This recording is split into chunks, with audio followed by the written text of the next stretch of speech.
के नियम का दूसरा पार्ट देखेंगे। ये क्लास 10 तक हमें 5 बल पढ़ने, फोर्स पढ़ने। कौन कौन से? घर्षण बल, फ्रिक्शन फोर्सेस, सेकेंड अभिकेंद्री बल, सेंट्रीफ्यूगल फोर्सेस, थर्ड अपकेंद्री बल, सेंट्रीफ्यूगल फोर्सेस, फोर्थ गुरुत्वाकर्षण बल, ग्रेविटेशनल फोर्सेस, फिफ्थ चुंबकीय बल, magnetic forces. Upper class 11th 12th और उसके बाद जब पढ़ना होता है उसमें 2-3 और बल फोर्स पढ़ने होते हैं, जैसे नाभिकीय बल, न्यूक्लियर फोर्सेस, घूर्णन बल, टॉर्क फोर्सेस और वैद्युत स्थितिज बल, इलेक्ट्रोस्टैटिक फोर्सेस। कोशिश करता हूं इस एपिसोड में कि पूरा का पूरा समझाने की कोशिश करूं आप लोगों को।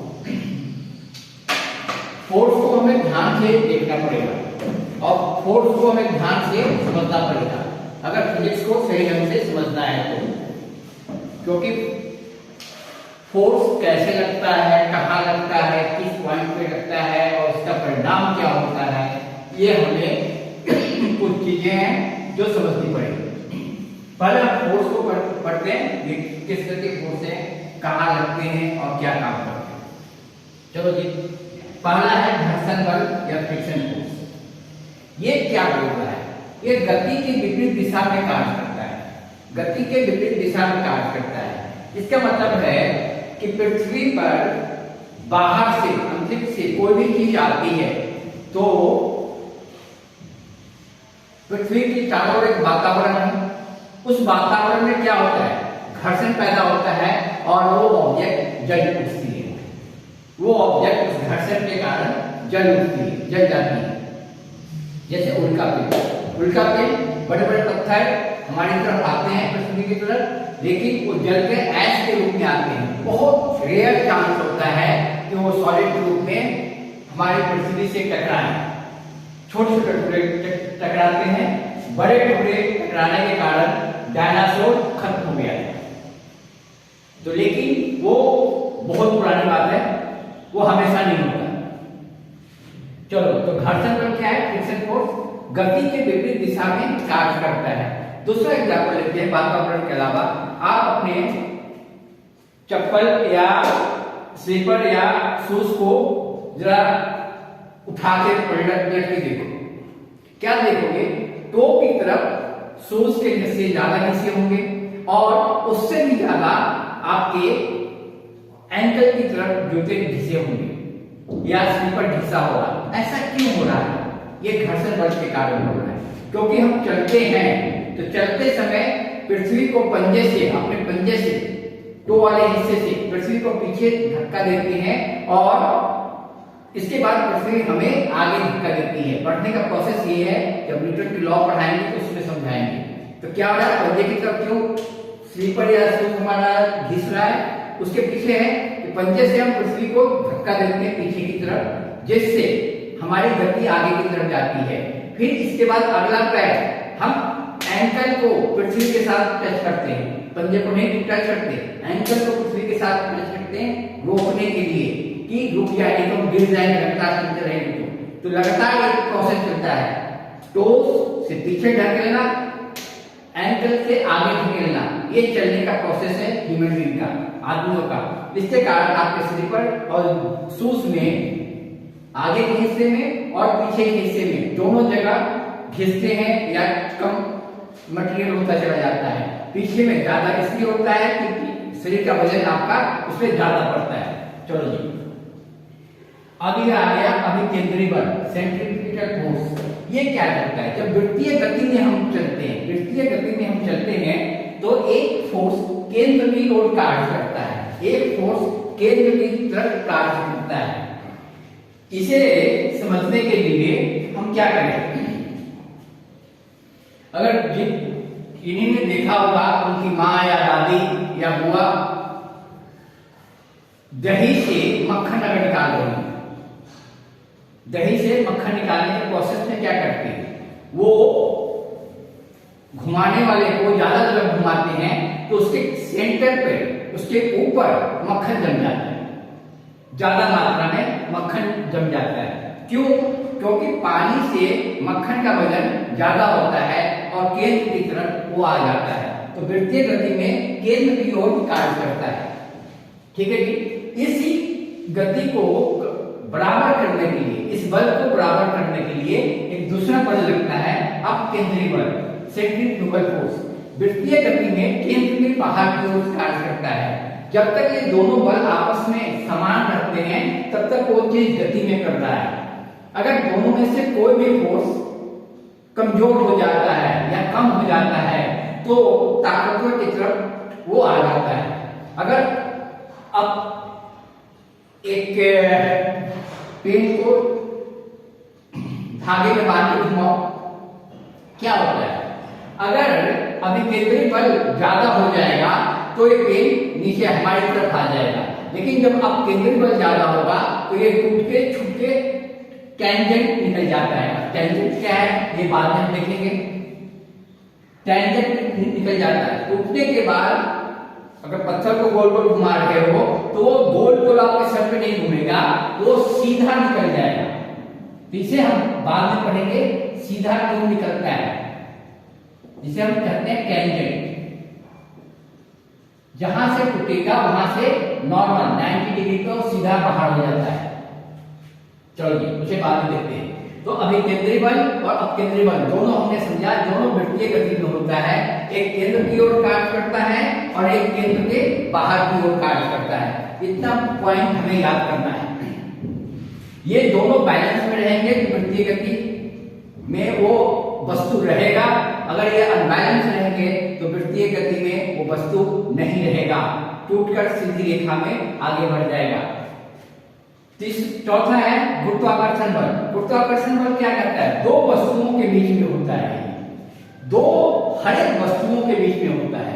लेकिन हमें यहाँ क्या पढ़ना है? हमें पढ़ना है मुख्यतः पृथ्वी या पृथ्वी के प्रभावित क्षेत्र के अन्य वस्तुओं के साथ। अब पृथ्वी का प्रभावित क्षेत्र क्या होता है?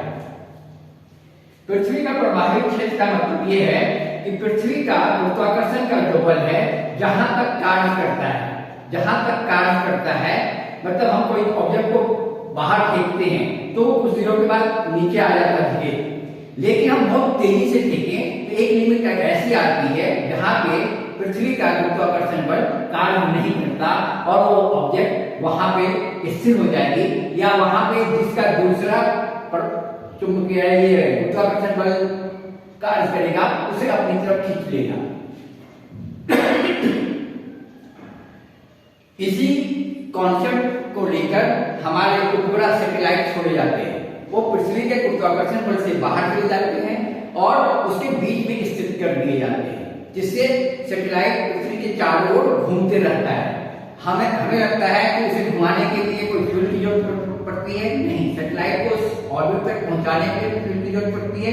बाकी सैटेलाइट खुद ब खुद गिर रहा है, लेकिन उसका रेडियस पृथ्वी के रेडियस से बहुत ज्यादा हो जाता है, इसलिए वो पृथ्वी पर नहीं गिर के पृथ्वी के चारों ओर घूमता हुआ हमें प्रतीत होता है।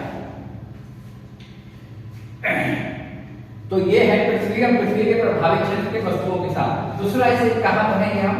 सौर मंडल, पृथ्वी, चांद, पृथ्वी, सूरज इत्यादि के साथ सौर मंडल में स्थित वस्तुओं के घूमने की प्रक्रिया में इस गुरुत्वाकर्षण बल को हम पढ़ेंगे। तो गुरुत्वाकर्षण बल को हम कहां पढ़ रहे हैं?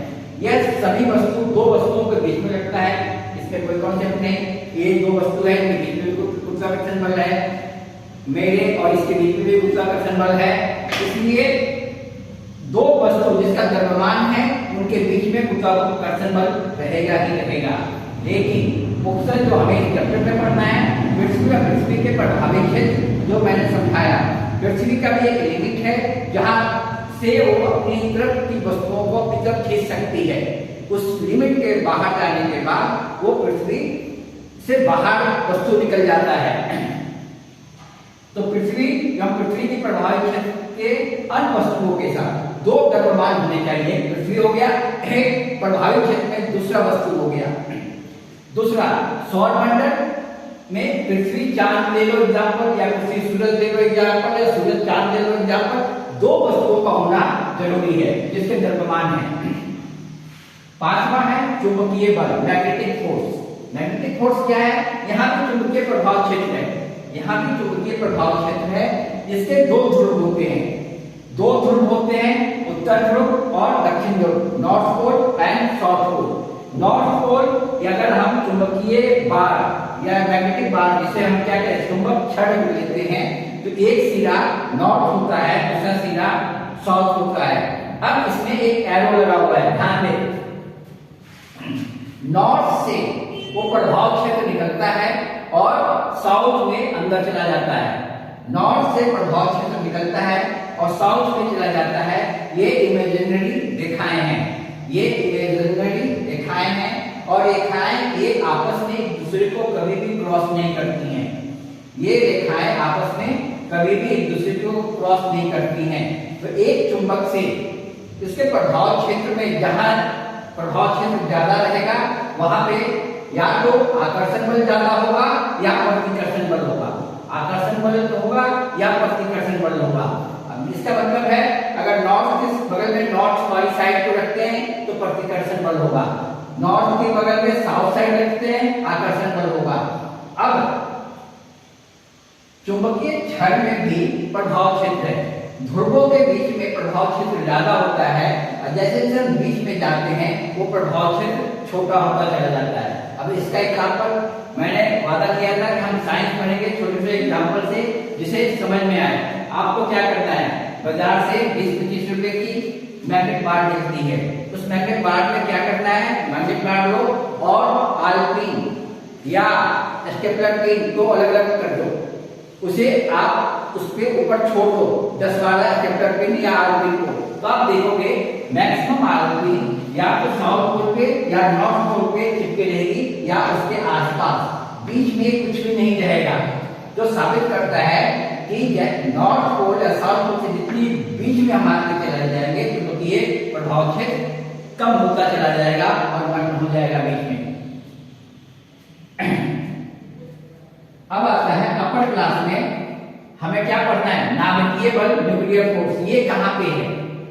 अभी जब एटम पढ़ेंगे हम, परमाणु पढ़ेंगे, उसमें क्या होता है, न्यूक्लियस, न्यूक्लियस के चारों ओर इलेक्ट्रॉन घूमते रहते हैं अपने ऑर्बिट में। वो घूमने के लिए उन्हें एनर्जी कहां से मिलती है, ताकत कहां से मिलती है, तो उसे पढ़ेंगे नाभिकीय बल में। ये 11वीं 12वीं 11th 12th और उसके आगे की क्लास में है। घूर्णन बल एक मजेदार चीज है, जब दो फोर्स समानांतर लगे एक दूसरे के, जब दो फोर्स समानांतर लगे एक दूसरे के, तो इस प्रक्रिया को टॉर्क बोलते हैं, टॉर्क घूर्णन बल। जैसे इसके समझने के लिए क्या करो, आपके घर का जो दरवाजा है, दरवाजा के हैंडल पे पुश करते हो तो दरवाजा क्या हो जाता है, खुल जाता है आसानी से। अब उस दरवाजे के हैंडल से हटके उसकी तरफ आ जाओ, हिंज की तरफ, जिसे हम क्या करते हैं यहाँ इसको कसा रहता है, वहां से पुश करने की कोशिश करो, दरवाजा नहीं खुलेगा। क्यों? ये टॉर्क है, ये भी हम आगे की क्लास में पढ़ेंगे। और वैद्युत स्थितिज बल, इलेक्ट्रोस्टैटिक फोर्स, बहुत सारे बच्चे क्लासरूम में, छोटे क्लासरूम में करते थे, पेन को बालों से रगड़ना और स्पेस को उठा देना, पेज के कागज के टुकड़े को उठा देना। ये क्या है, ये कौन सा बल जनरेट कर दिया, ये कौन सा जादू है? कुछ नहीं, इलेक्ट्रॉन का ट्रांसफॉर्मेशन हुआ है। इलेक्ट्रॉन एक जगह से दूसरी जगह चले गए तो उससे जो फोर्स बना वो वैद्युत स्थितिज फोर्स कहलाता है, इलेक्ट्रोस्टैटिक फोर्स, जो हमें अपर क्लास में पढ़ना है। तो आज हम फोर्स के बारे में पढ़ें। ये 5 फोर्स तो हमें याद ही करने पड़ेंगे 10th क्लास के लिए। घर्षण बल, फ्रिक्शन फोर्स कहाँ लगता है, व्यक्ति के विपरीत दिशा में कार्य करता है और ये बहुत इंपॉर्टेंट फोर्स है। अगर घर्षण बल नहीं रहेगा तो हम लिख नहीं सकते, हम किसी चीज को होल्ड नहीं कर सकते, हम चल नहीं सकते। तो घर्षण बल इंपॉर्टेंट है। अभिकेंद्री बल और अपकेंद्री बल, ये भी वृत्तीय गति में रहने के लिए दोनों बलों का होना जरूरी है। कोई एक बल भी अगर गायब हो जाएगा तो वृत्तीय गति में संभव नहीं है। वृत्तीय गति के लिए दोनों को बराबर बराबर रखना पड़ेगा। तीसरा चौथा क्या है, गुरुत्वाकर्षण बल, ग्रेविटेशनल फोर्स। ये किसी भी दो वस्तुओं के बीच का बल है, ये किसी भी दो वस्तुओं के बीच का बल है। जब गुरुत्वाकर्षण बल के चैप्टर को पढ़ाएंगे तब जाके ज्यादा समझाएंगे कि क्या चीज है। मुक्त पृथ्वी और पृथ्वी के प्रभावी क्षेत्र के अन्य वस्तुओं के साथ इसका संबंध है। और सौर मंडल, पृथ्वी, चांद, पृथ्वी, सूरज और चांद सूरज के साथ इसे कुछ प्रयोग हम करेंगे। चुंबकीय बल, चुंबकीय बल क्या होता है, मैग्नेटिक फोर्स। ये चुंबकीय प्रभाव क्षेत्र में कार्य करता है। ये दो ध्रुवों, उत्तर ध्रुव और दक्षिण ध्रुव, नॉर्थ पोल और साउथ पोल के रूप में पाया जाता है। ये हर एक मैग्नेट में मिलेगा, नॉर्थ पोल, साउथ पोल। इसमें क्या कहानी है, नॉर्थ पोल से एक इमेजिनरी लाइन निकलती है जो साउथ पोल में इमर्ज हो जाती है। नॉर्थ पोल से एक इमेजिनरी लाइन इनिशिएट करती है जो साउथ पोल में इमर्ज हो जाती है। इसका मतलब नॉर्थ पोल से कोई एक इमेजिनरी सोचा हुआ कोई एक लाइन रेखाएं निकलती हैं जो दक्षिण ध्रुव में अंदर चली जाती हैं। ये रेखाओं की विशेषता क्या है, ये दोनों एक दूसरे को कभी भी क्रॉस नहीं करती हैं, एक दूसरे को नहीं काटती हैं। तीसरा इंपॉर्टेंट क्या है कि ध्रुव के पास चुंबकीय प्रभाव क्षेत्र ज्यादा रहेगा। ध्रुव से जितना दूर हम जाएंगे चुंबकीय प्रभाव क्षेत्र कम होता चला जाएगा।